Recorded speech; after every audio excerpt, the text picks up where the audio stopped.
Today, I'm going to explain a Japanese mystery thriller film called Death Note. The opening scene takes place in Tokyo, where the police are in pursuit of a fugitive named Yusuke Hibisawa. In an attempt to evade capture, Yusuke takes an innocent girl as a hostage and threatens her life. However, he suddenly experiences severe chest pain and collapses, resulting in his death. Elsewhere, the Deputy Director of Foreign Affairs walks out of his office, only to find himself surrounded by the media. The reporters start flooding him with several allegations and questions, but before he can respond, he collapses and dies, just like Yusuke. In similar ways, a sequence of unexplained deaths takes place in the city, all of which involve criminals. As the frequency of these deaths increases, certain religious groups interpret them as the divine retribution of God against sinners. Meanwhile, the public is divided regarding the cause of these deaths, with many believing that an individual known as Kira is responsible. Some support his actions, while others view him as nothing more than a criminal. One evening, a breaking news bulletin captures the attention of the crowd. The reporter announces that a man named Hiromichi Imaizumi has broken into a financial company and is currently holding individuals hostage. Amidst the throng of people, there is a man named Light Yagami who, upon hearing the news, takes out his notebook and writes Hiromichi's name in it. Moments later, the reporter shockingly announces that Hiromichi has died. Some of the hostages claim that he collapsed after experiencing sudden chest pain.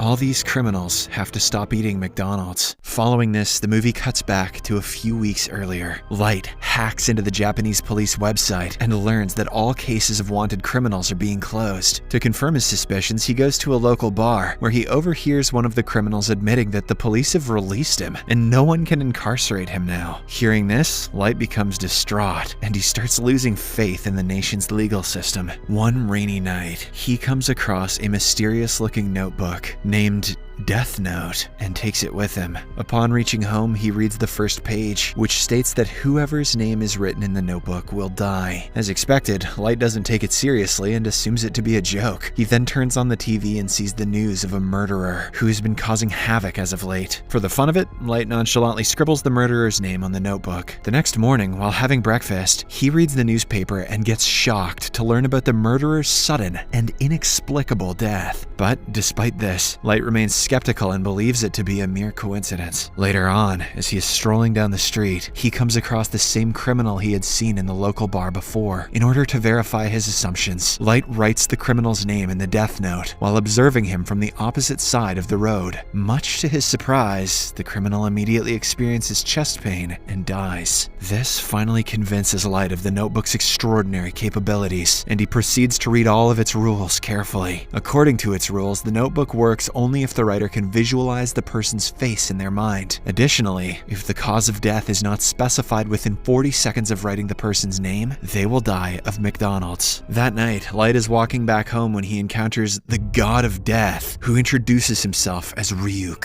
It is revealed that only those who touch the Death Note can see him. Initially, Light is terrified to see the scary figure and asks if he has come for the book, but Ryuk promises that he means no harm. He then explains that Light can use the book as many times as he wants to. Hearing this, our protagonist becomes determined to create a world without crime, where the righteous will be celebrated and the wicked will cower in fear. Yes, says Ryuk. At the present time, the police are still investigating the mysterious deaths that have been occurring, but so far they have no leads on the so-called Law Lord, Kira. Hence, they turn to a mysterious figure known only as L for help. L communicates with the cops via a laptop and suspects that Kira is from Japan and is committing these crimes on his own. So, he comes up with a plan. L, with permission from the police, uses a fugitive criminal to challenge Kira through a live broadcast. The plan works, and when Light watches the broadcast, he becomes enraged at the criminal's insulting words. Hence, he quickly writes down his name in the Death Note, causing the criminal to die instantly. Following this incident, the real voice of L appears on the live broadcast, and he explains that the whole thing was a trap set to narrow down Kira. He reveals that the conference was broadcast exclusively in Japan, and now the police know Kira is from Japan. L also warns that once Kira is apprehended, he will be sentenced to death. Meanwhile, Light, who is watching from home, home, becomes terrified of the threats. However, he is powerless to intervene because L never shows his face to anyone. In the next scene, the police department appoints one of their best officers, Sachiko Yagami, as the case's lead investigator. Ironically, he is revealed to be Light's father. With the assistance of L, the police continue their investigation. They examine the overall timings of the deaths and discover that they correspond to the timetable of a college. As a result, they conclude that Kira is a college student who does not kill anyone during his classes. Light, who can easily hack into the police database, becomes aware of this information and begins to change his killing times. When the police catch wind of this, they suspect that their information is somehow being leaked to Kira. Later, as Light is walking alongside his new friend Ryuk, he realizes that an unfamiliar individual is tailing him. Ryuk reveals that the same person has been tailing him for 2 days. Hearing this, Light is puzzled as to why Ryuk didn't alert him sooner, and the latter clarifies that he is neutral. He supports neither Light nor the police. The statement scares Light, and he decides to be more cautious from now on. One day, Light and his best friend Shiori board a bus, and the unknown guy follows them. Enraged, he confronts the individual, but the person feigns ignorance. A few moments later, a guy suddenly gets up from his seat and takes the passengers hostage. It is revealed that he is a wanted criminal who has just escaped from prison. Light wants to help, but since he doesn't know the criminal's name, he simply writes on a piece of paper that he is about to do something. When the unknown follower notices this, he attempts to stop Light, warning him of the potential danger. He also introduces himself as an FBI agent named Rei Iwamatsu. Their conversation is cut short. The criminal approaches them and snatches the piece of paper from Light, which is a torn portion of the Death Note. As soon as the criminal holds the paper, Ryuk becomes visible to him. The sight of the frightening monster causes the criminal to panic, because of which he runs out of the bus. Unfortunately, he is struck and killed by a fast-moving vehicle. Meanwhile, we get to know that the FBI agent Rei had been tailing Light because the whole police department suspects Sachiko of divulging information to his son. Now, with Rei's identity and appearance known to him,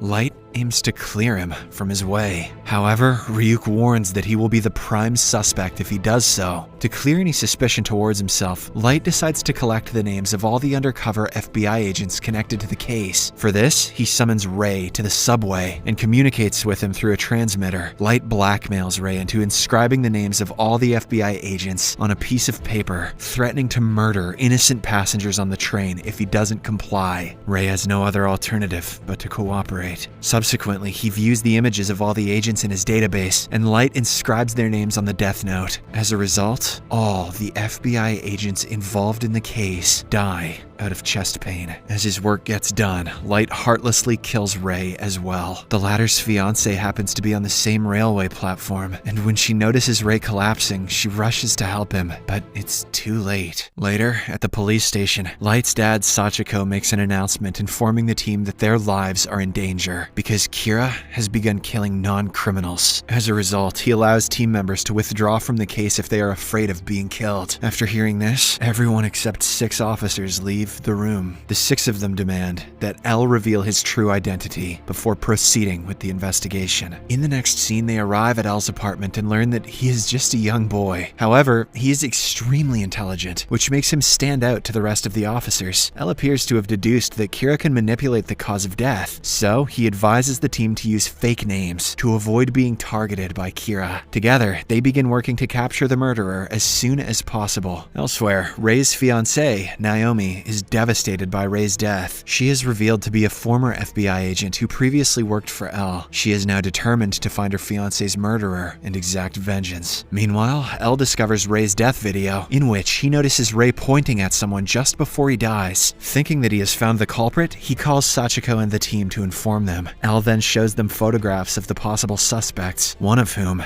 is Light. As a result, he wants Sachiko's family to be constantly monitored. On the other hand, Light starts scheduling deaths a week in advance and tells Ryuk that the mission must continue, even if something happens to him. The following day, Naomi confronts Light with suspicion while he is at college. He recognizes her from the railway platform but denies knowing anything about Rei's death. Despite his refusal, Naomi suspects him and claims that he is the one who used the bus jack to learn of Rei's identity. Realizing that he has been exposed, Light quickly writes her name on a piece of Death Note, but Naomi reveals that he can't kill her because she gave him a false name. Before leaving, she vows to track down Kira and will not stop until he is in prison. Later that night, Light returns home and notices an unusual smell, which makes him suspicious that someone has entered his room without his knowledge. He then informs Ryuk that his room has been bugged with cameras and listening devices. His hunch turns out to be correct, as Elle and the cops are constantly watching him inside his room. After finding nothing fishy for the first few days, Sachiko becomes assured that his son is innocent. However, Elle insists on continuing the surveillance because no deaths have been reported while monitoring Light. On the 7th day of surveillance, Light is seen having dinner with his family. Once he is done, he returns to his room, locks the door, and unwraps a packet of chips. Munching on them, he studies, pretending to be unaware of the surveillance. Suddenly, there is news that a new criminal has been apprehended, and he dies soon after from a heart attack. When the agents learn of this, they declare that Light is no longer a suspect, but Elle still has suspicions. However, he orders his assistant to remove all the cameras and bugs from Light's room. Unbeknownst to them, Light had hidden the death note inside the bag of chips, and he covertly wrote the criminal's name to free him from the allegations. One day, Shiori calls Light and proposes they meet at an art gallery, to which he happily agrees. During the call, however, he suspects something is amiss, because her voice sounds strange. In reality, Naomi has taken Shiori hostage and is using her to lure Light to the meeting place. In the next scene, after Light arrives at the art gallery, he finds Naomi holding Shiori hostage. She angrily demands that he confess to being Kira. However, Light denies the allegations and begs her to release Shiori. In an attempt to make him confess, Naomi even reveals her real name and asks him to kill her. Meanwhile, Elle and the team are watching the incident unfold through CCTV cameras. Not long after, Naomi is distracted by police sirens outside, giving Shiori a chance to break free and run towards Light. But in a state of panic, she accidentally shoots the poor girl. As Shiori slowly succumbs to her injuries, she kisses Light and confesses her love for him. Then she passes away, leaving him distraught. Soon after, the police arrive at the crime scene, and before they can apprehend Naomi, she commits the unthinkable. The scene then flashes back to a few hours earlier, where Light learns of Naomi's true name from her wedding card. On his note, he then meticulously writes the entire plot of Naomi's death. At present, Light is approached by his father, who apologizes for not saving Shiori. The moment Sachiko leaves the scene, Ryuk arrives and asks if he ever expected to lose her. Light turns around with an evil grin, revealing that he was the one who actually plotted Shiori's death with Naomi. He explains that he orchestrated Shiori's death as part of his plan to make the authorities sympathize with him and remove him as a suspect. Ryuk looks upon him with disgust in his eyes and says that Light is a demon in human form. Just then, Elle shows up at the scene holding the same bag of chips that Light used to write the names of the criminals. He introduces himself to Light and invites him to join their team to catch Kira. The movie ends as the two stare at each other menacingly.